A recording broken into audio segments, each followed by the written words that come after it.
where we give you more of us, whether you want it or not. Well, then you can click away. So you must want it. I mean, there is a country, I won't tell you which one, but there's a country where it's the law that you have to watch Good Mythical More. It's a country.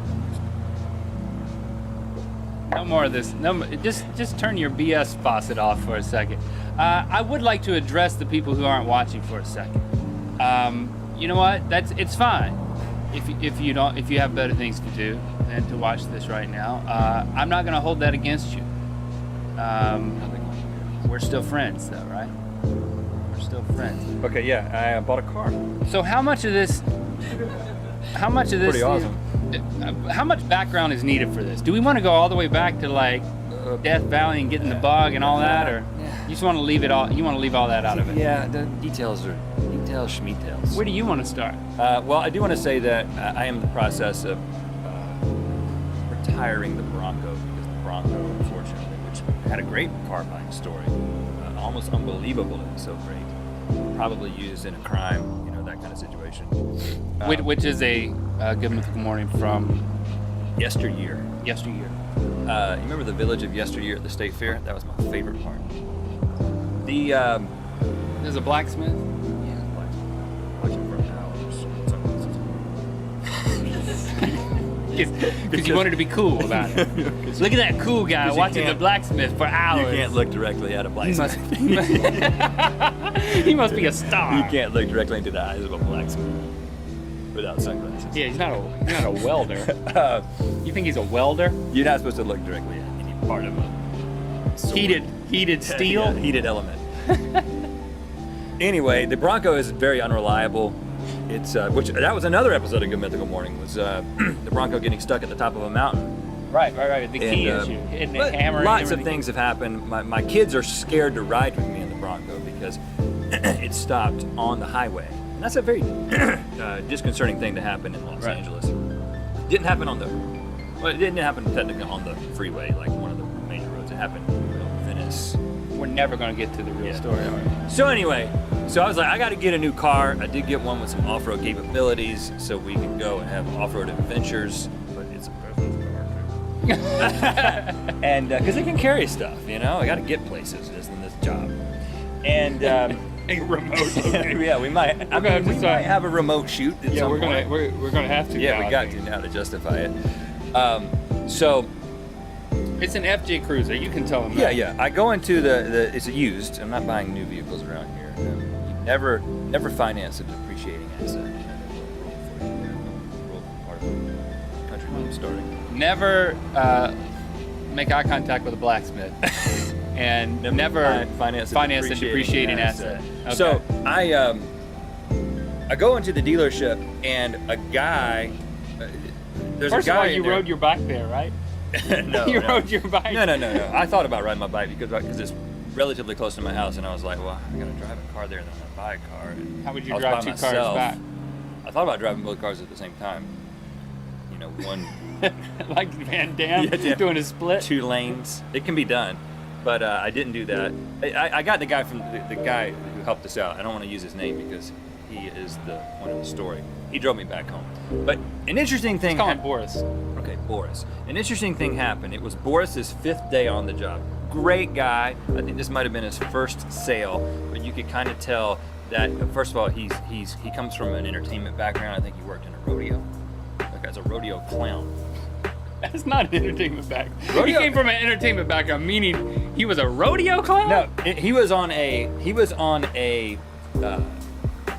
Mexican television show, I think on Univision. Okay, yeah. Where he played like a crazy rodeo guy, I think. So he wasn't a rodeo clown, he just played one on a telenovela. And then something bad went down that involved like a picture of a naked lady on television with hairy armpits. He kind of told me the whole thing, and he was like, anyway, I got fired from that, he says. But they're still using all the footage because I was with him for all these years and stuff. I was like, this is fascinating, learning about Boris and his story here.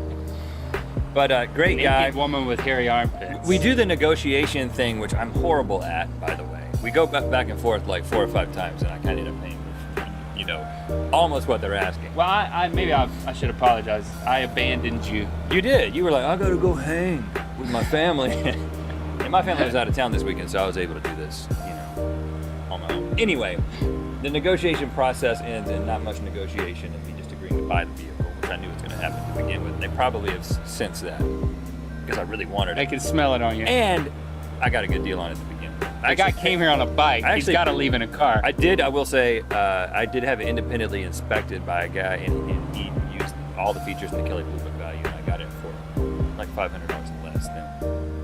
So I didn't pay overpay. Anyway, in the process, while I'm sitting there, first of all, it takes forever to buy a car. Back in the day, yesteryear. Why does it take so long? That's why I bailed on you. I was like, I don't want to be there. I was there all afternoon. It's just like, what happened to, I want that car. Here's how much money I'm going to give it for you. Let's shake hands and I'm out the door. What? Give it for you. Yes. Who said that? Me? Wow. Okay, but that happened. There was an initial back and forth, and there was this is how much. Give it to you. I don't even want to finance this thing. Let's just bypass that whole deal. And they're like, okay, this is great, but you still have to fill out this application for this. And then I had to get it in the business name, and that was this big thing. I had to show them this thing, and then I had to sign a corporate resolution inside the dealership to give me the right to do this. Did you have to pee in any? There's no drug tests, no fecal samples either. And that's what they use the spoon to attach to the key. But anyway, that's at the Chipotle. So I'm there all afternoon. I get offered coffee 3 times, and then I get recognized by a guy whose girlfriend is a fan, and then that causes everybody in the dealership is this guy, who's this guy buying a car? Do we need to take a picture with him? Yeah, with the car.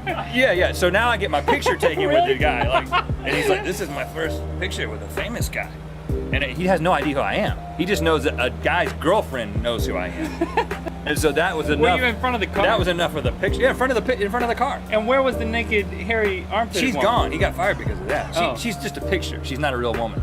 She's a picture that he used in his act. Photoshopped. Oh. Yeah. He doesn't use it at the dealership.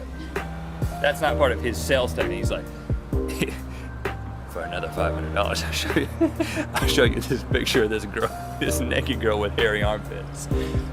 That might be an angle though, Boris. Anyway. But when did he get in trouble? So in the process of me sitting there being offered coffee and filling things out and taking pictures,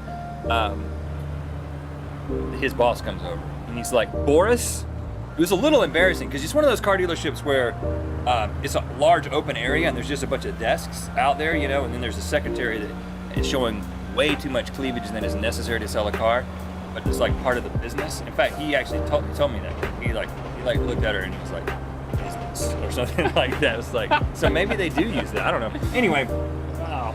His boss comes up and he's like, Boris, what are you doing?